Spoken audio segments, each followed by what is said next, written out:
সিলেট বাংলাদেশের এমন একটি জেলা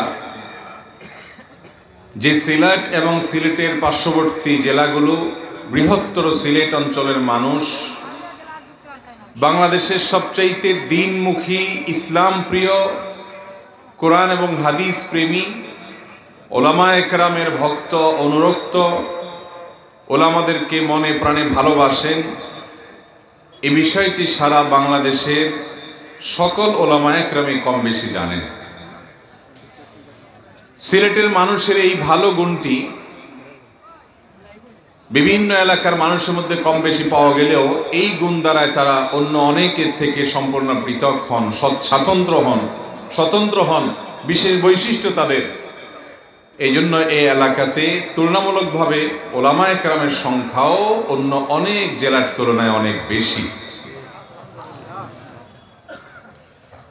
আল্লাহ রাব্বুল আলামিন বৃহত্তর সিলেট সহ বাংলাদেশের প্রতিটি জেলা, প্রতিটি থানার প্রতিটি গ্রাম, প্রতিটি ঘর, প্রতিটি পরিবার, প্রতিটি মানুষকে আল্লাহর দিকে, কোরআনের দিকে, সুন্নতে রাসূলের দিকে, ইসলামের দিকে আরো বেশি অগ্রসর হওয়ার তৌফিক দান করুন। আমরা দেখলাম এখান থেকে কিছু হাফিজ ছাত্রদের, কৃতি শিক্ষার্থীদেরকে দস্তারবন্দি করা হলো, তাদেরকে পাগড়ি সম্মাননা দেওয়া হলো। একটি মাদ্রাসা, একটি দ্বীনি শিক্ষা প্রতিষ্ঠান যে কোনো এলাকার জন্য কত বড় নেয়ামত, কত বড় অ্যাসেট, কত বড় সম্পদ। এটা দুনিয়াতে আমরা খুব বেশি টের না পেলেও চোখ বন্ধ হওয়ার পর খুব দ্রুতই আমরা টের পেতে থাকবো ইনশাআল্লাহ। অতএব আমরা যেখানে বসবাস করি, আমাদের আশেপাশে যে সমস্ত দ্বীনি শিক্ষা প্রতিষ্ঠান আছে, মাদ্রাসা আছে, ওলামায়ে কেরাম আছে, তালেবুল ইলমরা আছেন, আমাদের কর্তব্য হলো তাদেরকে মনে প্রাণে ভালোবাসা, তাদের পাশে দাঁড়ানো, তাদের সহযোগিতা করা। এটা তাদের প্রতি কোনো অনুকম্পা নয়, এটা তাদের প্রতি কোনো দয়া না, মায়া না। এটা হলো আমাদের আল্লাহ তাআলার তরফ থেকে আমাদের উপরে অর্পিত দায়িত্ব, আমাদের উপরে আল্লাহর তরফ থেকে দেওয়া কর্তব্য। অর্থ দিয়ে, সামর্থ্য দিয়ে, বুদ্ধি দিয়ে, পরামর্শ দিয়ে বিভিন্নভাবে আলেমদের পাশে দাঁড়াবেন। কারণ আলেমরা আর কেউ নন, তারা নবীগণের ওয়ারিস, নবীগণের উত্তরাধিকারী। নবী দুনিয়াতে আর আসবেন না, কিন্তু তার ওয়ারিস দুনিয়াতে আছে, কিয়ামত পর্যন্ত থাকবে। নবীদের যারা সঙ্গী ছিলেন, তাদের যারা সহযোগী ছিলেন, যুগে যুগে তাদেরকে হাওয়ারি, তাদেরকে সাহাবা রিদওয়ানুল্লাহি তাআলা আলাইহিম আজমাইন উপাধিতে ভূষিত করা হয়েছে। আল্লাহ তাআলা তাদেরকে নির্বাচন করেছেন, পছন্দ করেছেন, বাছাই করেছেন, ভালোবেসেছেন। নবীর ওয়ারিসদেরও যারা সঙ্গ অবলম্বন করবে, তাদেরকে যারা সঙ্গ দিবে, তাদের যারা পাশে দাঁড়াবে, আল্লাহ রাব্বুল আলামিনের প্রিয় পাত্র যে তারা, সেটা বলার অপেক্ষা রাখেন। অতএব আমরা এই সকল মাদ্রাসা, এই সকল দ্বীনি শিক্ষা প্রতিষ্ঠানে আমাদের দান অনুদান অব্যাহত রাখবো তো ইনশাআল্লাহ। আমার পরিবার পরিজনের খরচ ব্যয় এগুলো নির্বাহ করা যেরকম আমার উপরে দায়িত্ব, এগুলো যেরকম আমার কর্তব্যের অংশ, এগুলো যেরকম আল্লাহ তাআলার তরফ থেকে আমার উপরে দেয়া বিরাট বড় নেয়ামত, ঠিক একইভাবে একজন মুসলমান হিসেবে, মুসলমানের সন্তান হিসেবে এই সকল দ্বীনি শিক্ষা প্রতিষ্ঠান, এই সকল মাদ্রাসাগুলোকে বাঁচিয়ে রাখা, এগুলো আমাদের কর্তব্য। আল্লাহ তাআলার কাছে জবাবদিহি করা লাগবে কিয়ামতের ময়দানে এই সকল দ্বীনি শিক্ষা প্রতিষ্ঠানের জন্য। আল্লাহ তাআলা আমাদের সবাইকে ওলামাদের মহাব্বতকারী, ওলামাদের সাথী সঙ্গী হয়ে দুনিয়াতে বেঁচে থাকার তৌফিক দান করুন। ভাইরা আমার, দুনিয়াতে এসব মৌলবী সাহেবদের তেমন কোনো দাম টাম নাই, কোনো পাওয়ার নাই, হাই হ্যালোর দাম নাই। কোথাও বলে দিলে কোনো কাজ হয় না, একটু দুর্বল দুর্বল মনে হয় না।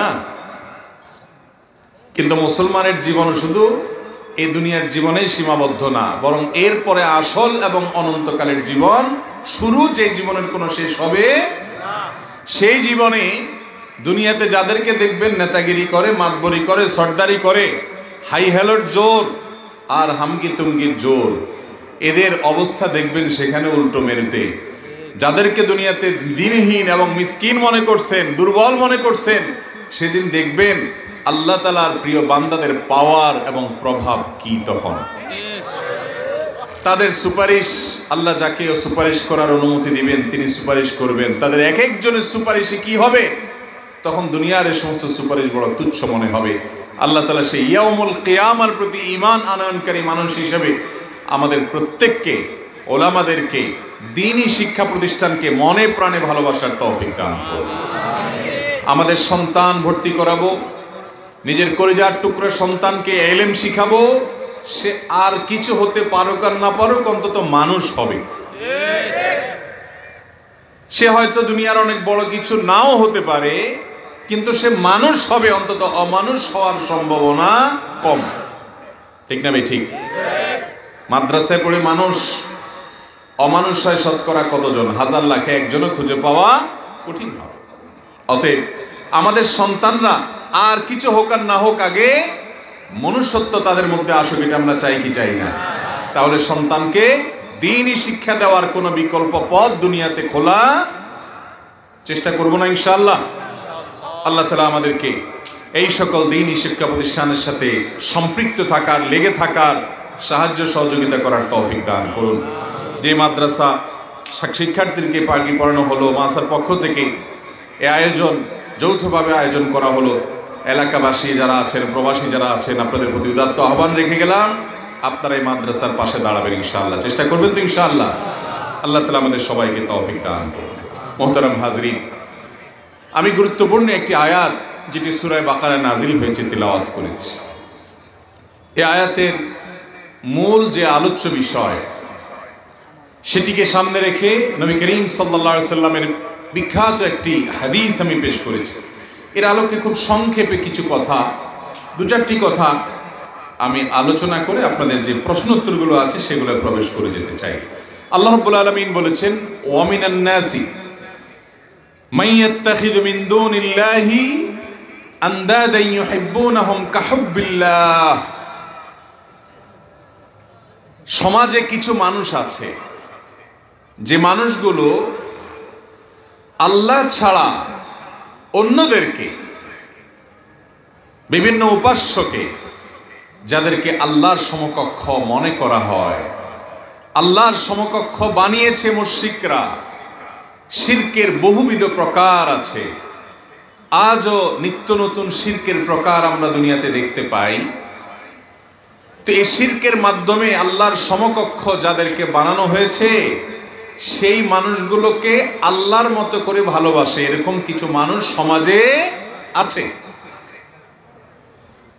এই লোকগুলো ভালোবাসার ক্ষেত্রে, আনুগত্যের ক্ষেত্রে, মুহাব্বতের ক্ষেত্রে আল্লাহর জায়গায় গায়রুল্লাহকে, আল্লাহ ছাড়া অন্য কাউকে জায়গা এমন ভাবে দেওয়া দিয়েছে যে এর ফলশ্রুতিতে এবং আরো তাদের শিরকি কর্মকাণ্ডের কারণে তারা মুশরিকদের কাতারে চলে গেছে। আর এর বিপরীতে ওয়াল্লাযীনা আমানু আশাদ্দু হুব্বাল লিল্লাহ, যারা আল্লাহর প্রতি ঈমান আনছে তারা আল্লাহকে সবচেয়ে বেশি ভালোবাসে। তারা সবচেয়ে বেশি ভালোবাসে কাকে ভাই?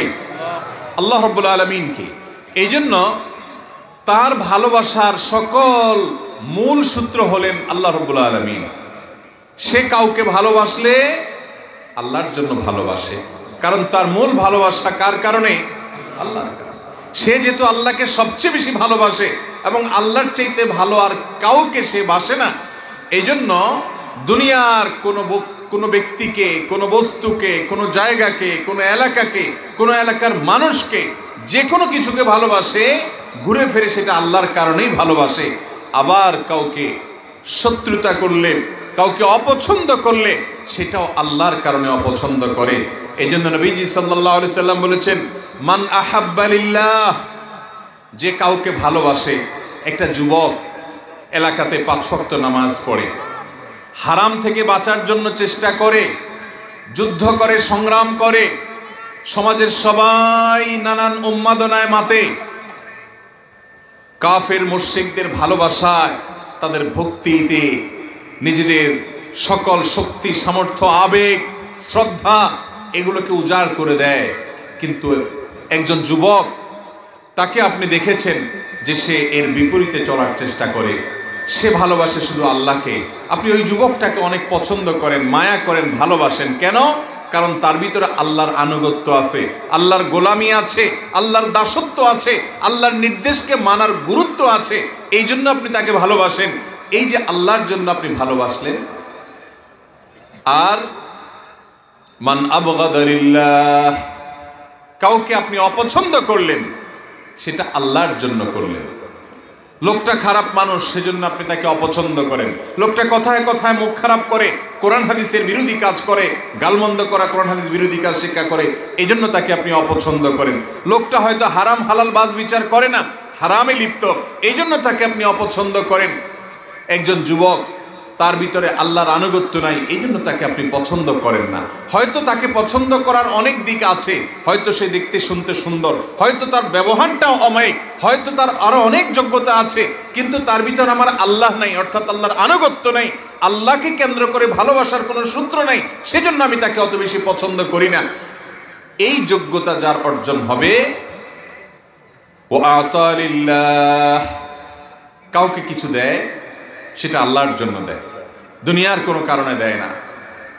ওয়ামানা আলিল্লাহ, কাউকে কিছু দেয় না, সেটাও আল্লাহর জন্য দেওয়া থেকে বিরত থাকে।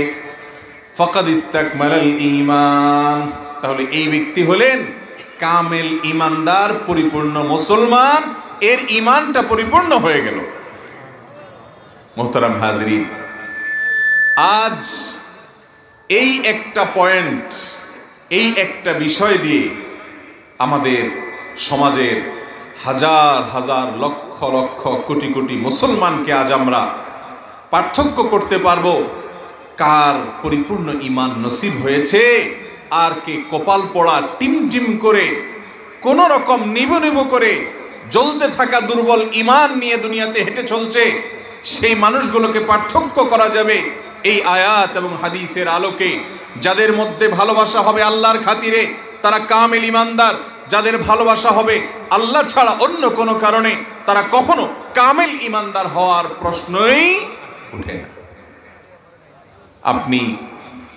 আপনি অমুক খেলোয়াড়কে পছন্দ করেন, ভালোবাসেন, অমুক তারকাকে ভালোবাসেন, কি জন্য?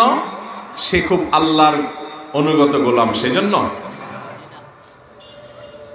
আপনি অমুক ফুটবল টিমকে পছন্দ করেন, ভালোবাসেন, কেন? কারণ তারা সবাই খুব আল্লাহওয়ালা, নেককার, পরেজগার, তাহাজ্জুদ গুজার, এই জন্য। তাহলে এই ভালোবাসা আল্লাহর জন্য হলো? আল্লাহর জন্য হলো? যার ভিতরে আল্লাহর প্রতি ঈমান নাই, যে আহকামুল হাকিমের পরিচয় পায় নাই, কপাল পড়া, দুর্ভাগা, মালিককে চিনে নাই, গোলাম কপাল পড়া, নিজের মালিককে চিনে নাই, যে সৃষ্টি হয়ে যে তার স্রষ্টাকে চিনে নাই, দাস হয়ে মুনিবকে, রবকে যে চিনে নাই, সে কপাল পোড়া, যেদিক সেদিক ছুটোছুটি করতে পারে, আশ্চর্য হওয়ার কিছু নাই। সে কোথায় গিয়ে কপাল ঠেকবে, কোথায় গিয়ে মাথা আঘাত করবে, এটা তার বোঝার মতো হিতাহিত জ্ঞান নাই, কারণ সে মালিককে পায় নাই। ও মুসলমানের সন্তান, ও কালিমা বলনেওয়ালা ভাই আমার, তুমি তো তোমার সৃষ্টিকর্তার সন্ধান পেয়েছ, তুমি তোমার রবকে চিনেছ, তুমি তো আলহামদুলিল্লাহ রাব্বিল আলামিন উচ্চারণ করো। যদি তাই হয়ে থাকে, তো তোমার রব তোমাকে যে ভালোবাসা দিয়েছেন, তোমাকে যে আবেগ দিয়েছেন, তোমাকে যে ভক্তি দিয়েছেন, তোমার ভিতরে যে মুহাব্বত দিয়েছেন, এই মুহাব্বত, তুমি তো দামি, এটা এত সস্তা না। কোথায় কে একটু ভালো করে ফুটবলটা খেলতে পারলো, আর তার জন্য মুহাব্বতটা এমন দেওয়া দিলাম যে পছন্দের দল হেরে গেল তো হার্ট অ্যাটাকে আমি মরে গেলাম। তার মানে ভালোবাসা আল্লাহকে যেটা দেওয়ার কথা ছিল, সেটা আজ মুসলমানের সন্তান কোথায় দিয়ে বেড়াচ্ছে, কোথায় নিবেদন করছে, কোথায় বিলিয়ে বেড়াচ্ছে। ও মুসলমান, তোমার মোহাব্বতের দাম কি তুমি জানো? তুমি কি জানো তোমার ভালোবাসার মূল্য কি? আরে তোমার ভালোবাসার মূল্য হলো জান্নাত। তোমার ভালোবাসার মূল্য হলো স্বয়ং আল্লাহকে পাওয়া। তোমার ভালোবাসার মূল্য হলো জাহান্নাম থেকে মুক্তি নসিব হওয়া। এই কাফিরকে, এই মুশরিককে, যার ভিতর আল্লাহ নাই, যাকে ভালোবাসাটা আল্লাহকে কেন্দ্র করে নয়, তার জন্য তোমার ভালোবাসা এই রকম এত বেশি যে সে হেরে গেলে তুমি কেঁদে দাও, তুমি আত্মহত্যা করো, তুমি হার্ট অ্যাটাকে মারা যাও, তোমার নাওয়া খাওয়া বন্ধ হয়ে যায়, তুমি অস্থির হয়ে যাও, তুমি ঝগড়াঝাটি করো, তোমার সব শেষ হয়ে যায়। তাকে এত বেশি ভালোবাসো, এর দ্বারা তোমার অর্জন কি হবে? তোমার এই ভালোবাসার মূল্য কি? এই ভালোবাসার বিনিময়ে তুমি কি পাবে? আসো তোমাকে আমি সন্ধান দেই মালিকের, যে মালিকের গোলাম হওয়ার স্বীকৃতি তুমি দিয়েছো। ভাই, আমরা মুসলমানের আবেগ এত সস্তা নয়। আমাদের মালিককে যদি আমরা ভালোবাসি, নগদ যে তৃপ্তি হবে সেটি হবে ঈমানি স্বাদ। ঈমানি স্বাদ তুমি অনুভব করতে পারবে, যে স্বাদ অনুভব করতে পারার কারণে সাহাবায়ে কেরাম অকাতরে নিজেদের জীবনগুলো বিলাতে কষ্ট পান নাই, বরং মধুরতা অনুভব করেছেন, মিষ্টতা অনুভব করেছেন, স্বাদ অনুভব করেছেন। আর এর বিনিময়ে অনন্ত অসীমকালের জান্নাত তাদের হয়ে গেছে। তারা আল্লাহর হয়ে গেছেন, আল্লাহ তাদের হয়ে গেছে। রাদিয়াল্লাহু আনহুম ওয়া রাদু আন। রব তাদের উপরে সন্তুষ্ট, তারা রবের উপরে সন্তুষ্ট। ও মুসলমান ভাই আমার, শয়তান তোমার আমার বিবেককে, আবেগকে, ভক্তিকে, ভালোবাসাকে যেখানে সেখানে নিবদ্ধ করে দিচ্ছে। এতটা মানুষ হিসাবে কোনো কিছুর প্রতি ভালো লাগা তোমার কাজ করতেই পারে, কিন্তু সেটা আল্লাহর সমকক্ষ তো পরের কথা। আল্লাহর কারণে ভালোবাসার সাথে তুলনাযোগ্য হতে পারে? আল্লাহ তাআলা মুহাব্বতের ক্ষেত্রে যে শিরক আমরা করি, আশ-শিরকু ফিল মুহাব্বাহ, যে আল্লাহকে যে ভালোবাসা দরকার সেই ভালোবাসাটা আজ কোথায় দিচ্ছি? আল্লাহকেও এত ভালোবাসি কিনা সন্দেহ। তাহলে ভাইরা আমার, নিজেকে মুসলমান দাবি করার নৈতিক অধিকার আমাদের আর থাকে না। আল্লাহ তাআলা আমাদের সবাইকে আল্লাহর কারণে ভালোবাসার মতো ঈমানি শক্তি আমাদের সবাইকে দান করুন, বলুন আমিন। ভাইরা আমার, আমাদের ভালোবাসার জন্য আল্লাহর কাছে জবাবদিহি করা লাগবে। ভালোবাসার জন্য আল্লাহর কাছে জবাবদিহি। কোথায় ভালোবাসছো, কাকে ভালোবাসছো, কি কারণে ভালোবাসছো, তোমার ভালোবাসার মূল সূত্রটা কি? ওই যে মুসলমান ভালোবাসবে আল্লাহর খাতিরে। কার খাতিরে ভালোবাসবে? আর অপছন্দ করবে কার খাতিরে? আজ মুসলমান আল্লাহর দ্রোহী, আল্লাহর দুশমন, কাফির, মুশরিক, তাদেরকে ভালোবাসছে। এটাকে কোনো দোষের কিছু মনে করছে না, এটাকে কোনো অন্যায় কিছু মনে করছে না। অথচ আল্লাহর জন্য ভালোবাসার দাবি হলো যার ভিতরে আল্লাহ নাই, যে আমার আল্লাহকে আল্লাহ হিসাবে, রব হিসাবে স্বীকৃতি দেয় না, যে মুশরিক, সে দুনিয়ার অনেক যোগ্য মানুষ হতে পারে, তার যোগ্যতা আপন জায়গায় অ্যাপ্রিসিয়েট যোগ্য অনেকের কাছে হতে পারে, কিন্তু আমার রবের স্বীকৃতি যে দেয় না, সে তো আমার দল না, বা আমি তার না, সে আমার না, তার জন্য আমার এত ভালোবাসা যে তার জন্য আমি পাগল পরা হয়ে গেলাম, এটা কোনোদিন কোনো মুসলমান দ্বারা সম্ভব হতে পারে? আল্লাহ রাব্বুল আলামিন কোরআনে হাকিমে সাহাবায়ে কেরামের প্রশংসা করতে গিয়ে বলেছেন, মুহাম্মাদুর রাসূলুল্লাহ والذين آمنوا معه أشداء على الكفار رحماء بينهم تراهم ركعا سجدا يبتغون فضلا من الله ورضوانا سيماهم في وجوههم من أثر السجود ذلك مثلهم في التوراة ومثلهم في الإنجيل আল্লাহ রাব্বুল আলামিন সেই সোনালী মানবগুলোর কথা বলছেন, যাদের সাথে আমাদের মুসলমানের সন্তানরা আজ পরিচিত না। মুসলমানের সন্তান কোথাকার কে খেলাধুলা ভালো জানে, তার নাম মুখস্থ শুধু না, তাকে মনে প্রাণে ভালোবাসে, তাকে অন্তরে জায়গা দিয়েছে, তার নামের জার্সি বানিয়ে কিনে পরে। মুসলমান জানে না সে আবু বকরের সন্তান, মুসলমান ভুলে গেছে সে ওমরের সন্তান, মুসলমান ভুলে গেছে সে আলী ইবনে আবি তালেবের সন্তান, মুসলমান ভুলে গেছে সে মুসআব ইবনে উমাইরের সন্তান, মুসলমান ভুলে গেছে সে বিলাল আম্মারের আওলাদ, মুসলমান ভুলে গেছে আজ সেই সাহাবায়ে কেরাম রিদওয়ানুল্লাহি তাআলা আলাইহিম আজমাইনের সন্তান। ও ভাই আমার, আমরা যে পূর্বপুরুষদের আদর্শের উত্তরসূরি এবং সন্তান, তারা এই পৃথিবীর মানুষকে ধ্বংসের অতল তল থেকে তুলে অনন্য উচ্চতায় আসীন করে দিয়ে দুনিয়া থেকে চলে গেছেন। দুনিয়ার মানুষকে অন্ধকার থেকে আলোর পথে টেনে তুলেছেন। আমরা তাদের সন্তান। আজ কোথাকার কোন খেলোয়াড়ের পেছনে আমাদের ভক্তি ভালোবাসা দিয়ে আমরা উজাড় করে দিচ্ছি, পাগল পরা হয়ে যাচ্ছি। অন্য কোনো কাজ নেই, কাম নেই, নাওয়া নেই, খাওয়া নেই, মা নেই, বাপ নেই, পড়া নেই, লেখা নেই, জীবনের সব কিছুর চাইতে একটা খেলা যার নাম, সেটাকে আমরা আজ বড় করে ফেলেছি। আল্লাহর কাছে আমাদের এই শ্রম, আমাদের এই ভক্তির অপব্যবহার, শ্রদ্ধার অপব্যবহার, আমাদের এই ভালোবাসার অপব্যবহার, এটার জন্য আল্লাহর কসম জবাবদিহি করা লাগবে। আল্লাহর কসম করে বলছি, আল্লাহ যে ভালোবাসা দিয়েছেন আপনাকে, এই ভালোবাসাকে যেখানে সেখানে বিলে বেড়াবেন, অপাত্রে দিয়ে বেড়াবেন, এই ভালোবাসার অপচয়, এটার অপব্যয়, এটার অপাত্রে ব্যয়ের জন্য আল্লাহর শপথ করে বলছি কিয়ামতের ময়দানে জবাবদিহি করা লাগবে। আল্লাহ তাআলা আমাদেরকে আল্লাহর জন্য ভালোবাসা, আল্লাহর জন্য অপছন্দ করার ঈমানের গুরুত্বপূর্ণ একটা মৌলিক একটা পয়েন্ট, এই পয়েন্টটিকে মুসলমান হিসাবে অনুধাবন করা এবং বুঝার তৌফিক দান করুন। ভাইরা আমার,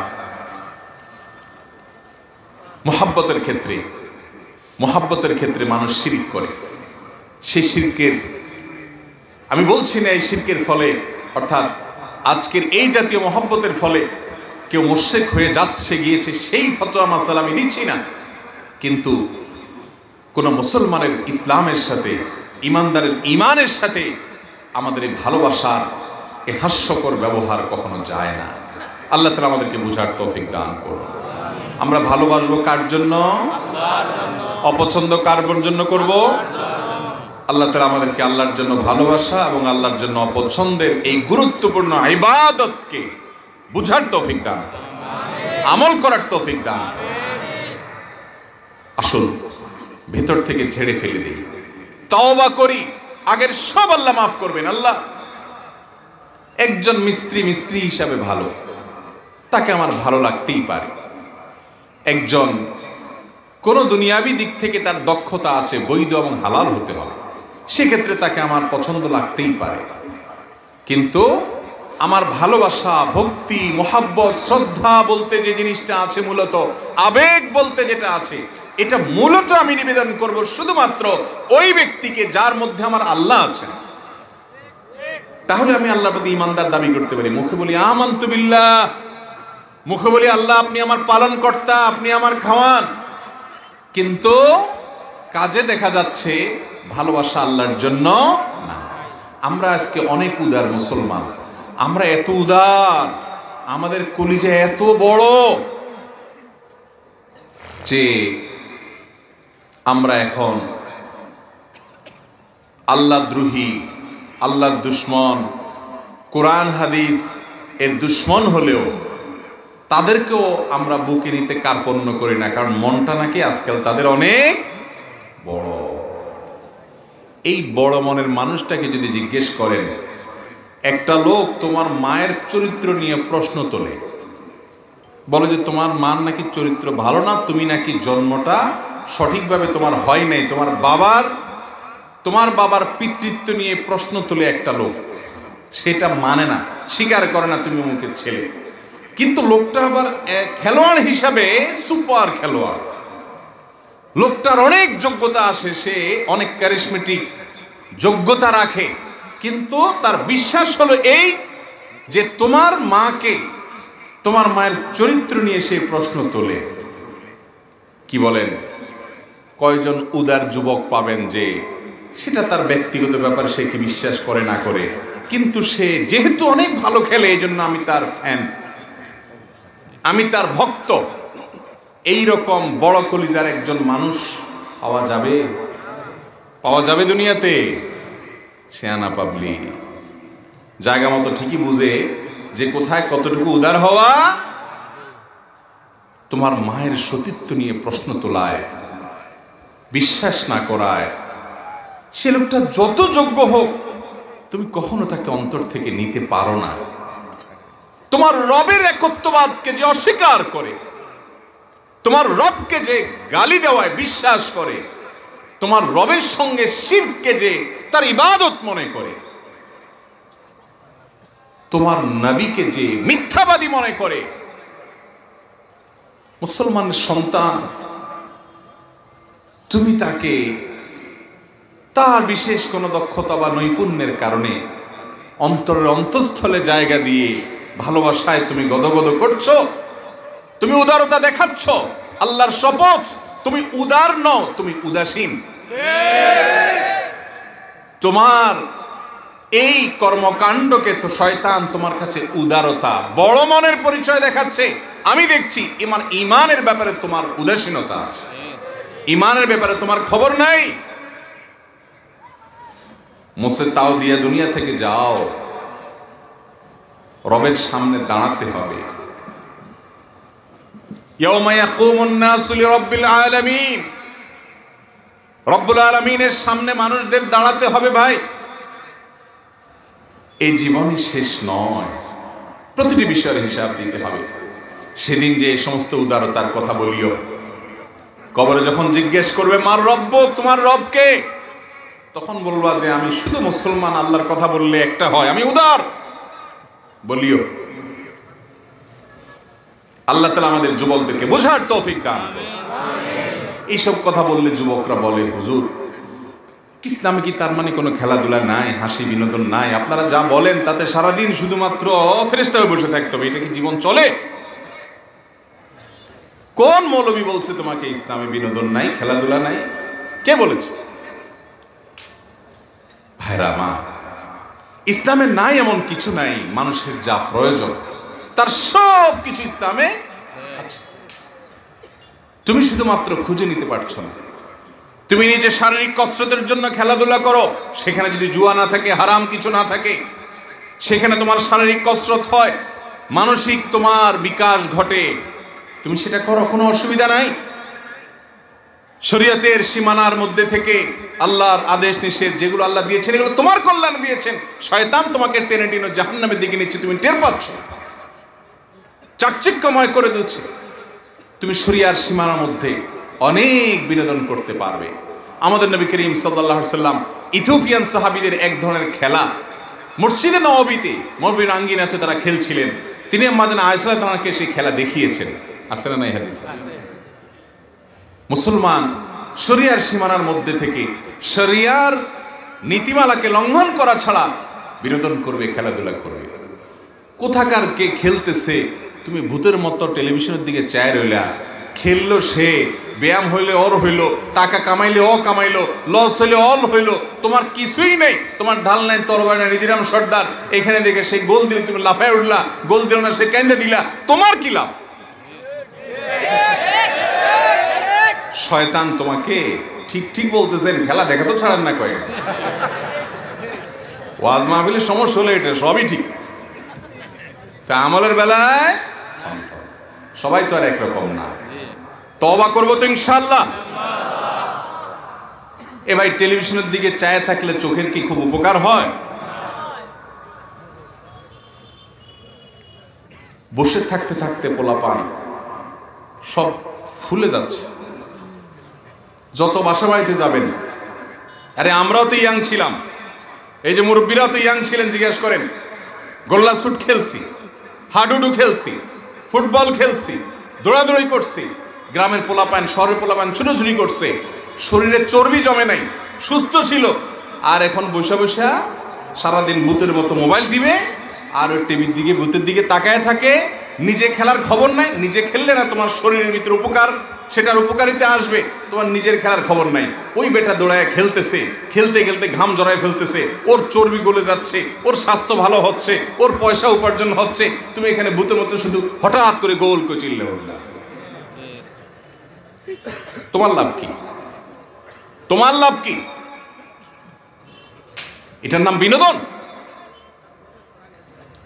একটা দেশ দ্রব্যমূল্যের ঊর্ধ্বগতি, মানুষের নাবিশ্বাস, দরকার গণ ইস্তেগফার, সেখানে লক্ষ লক্ষ কোটি কোটি মানুষ লক্ষ লক্ষ ঘন্টা ওই টিভি স্ক্রিনের দিকে তাকিয়ে রয়েছে। এতে আমাদের দেশের কোনো কল্যাণ আছে? আপনার 10 টাকা ইনকাম হবে? কারোর দুনিয়াবি আখিরাতের চিন্তা যদি আপনার ভিতরে নাও থাকে, দুনিয়াবি চিন্তা করেন, দুনিয়াবি কোনো লাভ আছে? ওয়াল্লাযীনা হুম আনিল লাগবি মুরিদুন, যে কাজে দুনিয়াবি কোনো অর্থবহ উপকারিতা নাই, আখিরাত উপকারিতা তো নাই, এই কাজ থেকে যে বেঁচে থাকতে পারে সেই হলো সফল ঈমানদার। উলাইকা হুমুল ওয়ারিসুন আল্লাযীনা ইয়ারিসুনাল ফিরদাউসা হুম ফিহা খালিদুন, এরাই জান্নাতুল ফিরদাউসের ওয়ারিস হবে যারা এই ফালতু কাজ করে না, অনর্থক কাজ করে না। নবীজি সাল্লাল্লাহু আলাইহি সাল্লাম বলেছেন, মিন হুসনি ইসলামিল মারই তারকুহু মা লা ইয়ানি, একজন মুসলমানের ইসলামটা সুন্দর হবে ভাই কখন? অনর্থক, বেহুদা, অযথা ফালতু কাজ পরিহার করে চলতে শিখবে, যে তার মেরুদণ্ড আছে। যারা আল্লাহকে চিনে নাই ভাই, যারা জান্নাতের পরিচয় পায় নাই, যারা ভালোবাসার জন্য নবী পায় নাই, ওই কপাল পোড়া যাকে তাকে ভালোবাসবে। তুমি তো মুহাম্মদ সাল্লাল্লাহু আলাইহি সাল্লামকে ভালোবাসার মতো পাইছো না, পাও নাই। তুমি ভালোবাসতে চাও, তোমার বুকে অনেক আবেগ, অনেক শ্রদ্ধা, অনেক ভক্তি, কাকে দিবা খুঁজে পাচ্ছ না, খেলোয়াড়দের বিলে বেড়াচ্ছ। তুমি সিরাত খোলো, নবীজির জীবনী পড়ো, আবু বকরকে জানো, ওমরকে জানো, ওসমানকে জানো, ইমাম আবু হানিফাকে জানো, ইমাম বুখারীকে জানো, ইমাম আহমদ ইবনে হাম্বলকে জানো। তুমি কাদের সন্তান সেই পূর্বপুরুষদের জীবনী সম্পর্কে একটু ধারণা নাও। আল্লাহর শপথ, তোমার সকল ভালোবাসা দেওয়ার পরও টান পড়বে। কোথায় ভালোবাসা বিড়ায় বেড়াচ্ছ তুমি? তুমি কি কাঙ্গাল? তুমি কি মিসকিন? যাদের আল্লাহর প্রতি ঈমান নাই, যারা আখিরাতের প্রতি ঈমান নাই, যারা ভালোবাসা দেওয়ার মতো মুহাম্মদুর রাসূলুল্লাহ পায় নাই, তারা যেখানে সেখানে ভালোবাসা দিয়ে বেড়াবে। তোমার ভালোবাসা এত সস্তা, এত আবেগ, এত দামহীন, মূল্যহীন। আল্লাহ তাআলা আমাদেরকে বোঝার তৌফিক দান করুন। তওবা করব তো ইনশাআল্লাহ, তওবা করব তো ইনশাআল্লাহ। ভালোবাসবো কার জন্য? অপছন্দ করব কার জন্য? যে আমার রবের স্বীকৃতি দেয় না, তার হাজার নৈপুণ্য থাকতে পারে, সে কখনো আমার পছন্দের তালিকা শীর্ষে তো পরের কথা ধারে কাছেও থাকতে পারে না। তুমি অনেক উদার, মনে করতেছো হুজুরের কলিজাটা ছোট্ট, হুজুররা ছোট মন নিয়ে চলে, সব ক্ষেত্রে শুধু ইসলামটাই না, এই মৌলবীদের নিয়ে আর পারলাম না, খেলার মধ্যেও আবার করোনা দিসটাইনে নিয়ে আসছে। আহা, কুল ইন্না সালাতি ওয়া নুসুকি ওয়া মাহইয়ায়া ওয়া মামাতি লিল্লাহি রাব্বিল আলামিন। আল্লাহ তাআলা শিক্ষা দিয়েছেন আমাদেরকে। মুসলমান বলবে, আমার সালাত, আমার কোরবানি, হজ, আমার জীবন, আমার মরণ, আমার সব কিছু আল্লাহর জন্য নিবেদন করছে। কার জন্য নিবেদন? আল্লাহর জন্য নিবেদন করছে। তোমার জীবনের নামাজটা আল্লাহর জন্য করলা, আর ওই খেলার পার্টটা শয়তানের জন্য করলা, তাহলে এটার নাম কখনো মুসলমান হতে। 2 নাম্বারই করে আল্লাহর কাছে কোনো বিনিময় পাওয়া যাবে না। পিওর মুসলমান হতে হবে। উদখুলু ফিস সিলমি কাফা, পরিপূর্ণভাবে ইসলামে দাখিল হতে হবে। ইসলাম মানে হলো আত্মসমর্পণ। আমার জীবনের আয় উপার্জন, পড়ালেখা, চিন্তা চেতনা, কাজ কর্ম, ভালোবাসা বিদ্বেষ, আমার জীবনে বন্ধুতা শত্রুতা, আমার জীবনে ব্যবসা বাণিজ্য, চাকরি বাকরি, বিবাহ শাদী, সংসার, সন্তান, বাবা মা, আমার সব কিছু হবে আল্লাহকে কেন্দ্র করে। তার নাম মুসলমান। আর সব জায়গায় ইসলাম টানে না, কিছু জায়গায় ইসলাম টানে, কিছু জায়গা বলে ইসলাম দূরে থাকুক, এর নাম মুসলমান। কথা কি পরিষ্কার? যেসব যুবক ভাইরা মনে করছেন যে সব জায়গায় ইসলাম টেনে আনা ঠিক না, তাদের ইসলামটা অপূর্ণাঙ্গ, কখনো পূর্ণাঙ্গ হতে। আরে ভাই, আপনি পরিচয় হলো আপনি আব্দ, আপনি দাস। কার দাস? দাসের আবার কোনো কথা থাকে, কোনো সে থাকে? সব কিছু দিয়ে দিবেন। ইন্নাল্লাহা আশতারা মিনাল মুমিনিনা আনফুসাহুম ওয়া আমওয়ালাহুম বিআন্না লাহুমুল জান্নাহ। ও ভাই, জান্নাত পাবেন, বিনিময়ে এই জীবন, এই সম্পদ সব আল্লাহকে দিয়ে দিবেন, তারপর তো জান্নাত পাবেন। আপনি কিছু হাতে রেখে দিবেন, রেখে এরপরে বাকিটা আল্লাহকে দিবেন, এরপর আল্লাহ জান্নাতও চাই, এটা মামুর বাড়ির আবদার হতে পারে, সঠিক আবদার না। আল্লাহকে আমাকে আপনাকে আমাদের সবাইকে বুঝার তৌফিক দান করুন। আসল নতুন করে ইসলামটাকে জানি, ইসলামটাকে বুঝি, পরিপূর্ণভাবে আল্লাহকে নিবেদন করি। ভাইরা আমার, আপনারা অনেককে ভালোবেসে, অনেক তারকাকে, খেলোয়াড়কে, অনেক নৈপুণ্যকারীদেরকে ভালোবেসে আপনারা মজা পাচ্ছেন, পেয়েছেন, আমি অস্বীকার করব না। আমি আপনাদেরকে বলি, একটু ভিন্ন মজা পাওয়ার চেষ্টা একটু করে দেখেন না, ট্রাই করেন না। যারা আল্লাহর মজা পেয়ে গেছে, সালাহাতু সঙ্গে বুদি দিল খারাস, আজ মুদে এক জমানা খাকে বাস। ও ভাই, বহুদিন তো পাথর হয়ে কাটালে, একটু আসো মাটি হয়ে কাটাই দেখি। আসো আসো, একটু মাটি হয়ে দেখি, একটু চোখের পানি ফেলি, একটু তওবা করি, একটু আল্লাহর কাছে ফিরে এসে। আল্লাহর শপথ, সেই জীবনের যে স্বাদ, যে তৃপ্তি, তোমার এই উন্মাদনার মধ্যে সেটা নাই, তোমার এই পাগলামো মাতলামোর মধ্যে সেটা নাই। একটু পরীক্ষামূলক হলেও আল্লাহর গোলামিতে এসে তো দেখো। চেষ্টা করা যাবে না ইনশাআল্লাহ? ও আরশে আজিমের মালিক, আপনি আমাদেরকে আপনার গোলাম হিসাবে কবুল করে নেন। আল্লাহ আমাদের মনগুলোকে গোলামির ও মর্মকে অনুধাবন করার তৌফিক দান করেন। কিয়ামতের আগে ভাইরা, শত সহস্র মানুষের ঈমান এক একটা ঝড়, এক একটা প্লাবনে ভাসিয়ে নিয়ে যাবে, হারিয়ে যাবে ঈমান। কোথাকার কোন আসর খেলা, লক্ষ লক্ষ কোটি কোটি মুসলমানের ঈমানের চেতনাকে শেষ করে দিচ্ছে। আমি বলছি না যে খেলা দেখলে তুমি কাফের হয়ে যাবে, বেঈমান হয়ে যাবে, খবরদার, ওইটা আবার ভুল বুঝবে না। কিন্তু ঈমানের চেতনা ভোতা হয়ে যাচ্ছে, ঈমানটা অর্থহীন হয়ে যাচ্ছে, এবং ঈমানের সাথে অসঙ্গতি প্রচন্ড রকমের পরিষ্কার হয়ে উঠছে। এরকম দুর্বল ঈমান তোমাকে জান্নাত পর্যন্ত নেওয়া কঠিন। ভাইরা, কিয়ামতের আগে অনেক ঝড় আসবে, অনেক হ্যামিলনের বাঁশিওয়ালা আসবে, যাদের বাঁশির সুরে দলে দলে মানুষ তাদের পেছনে ছুটবে। এই স্রোতের বিপরীতে চলতে থাকা মানুষগুলো হলো আসহাবে কাফের যুবক। এরাই হলো সেই মানুষ যাদেরকে আল্লাহ তাআলা হেদায়েত দিয়েছে। আল্লাহ আমাদেরকে হেদায়েত প্রাপ্ত মানুষদের কাতারে শামিল হওয়ার তৌফিক দান করুন। কিয়ামতের আগে ফিতনা পড়বে কিরকম? কাওয়াক্কাইল মাতারি ফিল লাইলিল মুযলিম, বৃষ্টির ফোঁটা যেরকম টপ টপ টপ টপ করে পড়ে, এই রকম ফিতনা পড়তে থাকবে। ঈমান হারা হবে এক এক ফিতনা, এক এক ধোঁয়াশা। অতএব ঈমান বাঁচানোর জন্য আমি আকুতি করছি, ঈমানি চেতনা বাঁচানোর জন্য আকুতি করছি। ঈমান এর পূর্ণতাকে আমি হাদিসে পাকের তরজমায় বলেছি যে যে আল্লাহর জন্য ভালোবাসবে, তার ভালোবাসার মূল সূত্রই হবে আল্লাহ, অন্য কিছু না। অপছন্দ করবে আল্লাহর জন্য, দান করবে আল্লাহর জন্য, দান করা থেকে বিরত থাকবে আল্লাহর জন্য, ফাকাদ ইসতাকমালাল ঈমান, সে পূর্ণাঙ্গ ঈমানদার। অতএব যাদের মধ্যে এটি থাকবে না, এর বিপরীত কিছু থাকবে, তারা দুর্বল ঈমানদার। আল্লাহ তাআলা আমাদের সবাইকে সবল ঈমানদার হওয়ার তৌফিক দান করুন। আমাদের সবাইকে আল্লাহ তাআলা খাঁটি ঈমানদার হওয়ার তৌফিক দান করুন। জাযাকুমুল্লাহু খাইরা ওয়া আখিরু দাওয়ানা আলহামদুলিল্লাহি রাব্বিল আলামিন।